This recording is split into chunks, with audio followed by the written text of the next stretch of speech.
সময় সংবাদ, ঢাকা।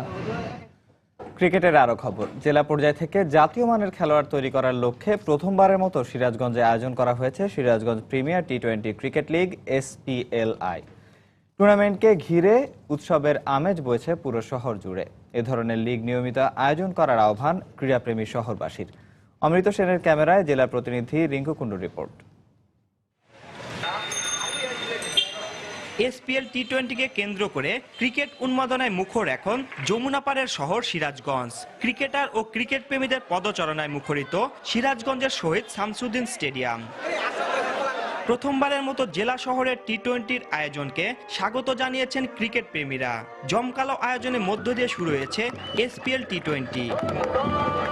আর এতে বিভিন্ন দলে খেলছে জাতীয় দলের খেলোয়াড় সহ স্থানীয় খেলোয়াড়রা। প্রতিদিন খেলা দেখতে সব বয়সী নারী পুরুষ ভিড় করছে স্টেডিয়ামে।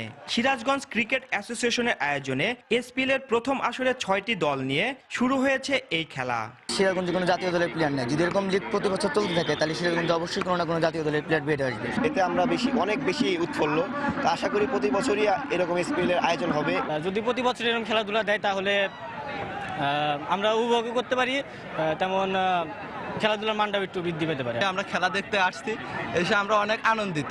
সিরাজগঞ্জ আজকে আশরাফুল আসছে, এতে আমরা অনেক আনন্দ। ধন্যবাদ জানাচ্ছি সিরাজগঞ্জকে যে এই ধরনের একটা টুর্নামেন্ট আয়োজন করেছে। আশা করবো এটা কন্টিনিউ করবে, প্রত্যেক বছরই যেন এই টুর্নামেন্টটা চালু থাকে।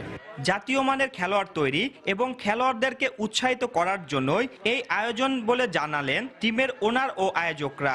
জাতীয় পর্যায়ে যেন আগামীতে সুন্দর ভালো খেলোয়াড় তৈরি হয়, এই উদ্দেশ্যকে সামনে রেখে আমাদের এই আয়োজন। আমাদের আসলে মেইন উদ্দেশ্য যে সিরাজগঞ্জের একটা খেলার পরিবেশ ফিরিয়ে আনা। সেই উদ্দেশ্যেই আমরা এই আয়োজন করেছি এবং ভবিষ্যতে আমরা এটা কন্টিনিউ প্রসেসে যেতে চাই। সিরাজগঞ্জ ক্রিকেট অ্যাসোসিয়েশনের আয়োজনে SPL এর প্রথম আসরে 6টি দল নিয়ে শুরু হয়েছে এই খেলা, যার ফাইনাল খেলা অনুষ্ঠিত হবে 12 ডিসেম্বর। রিঙ্কু কুণ্ডু, সময় সংবাদ, সিরাজগঞ্জ।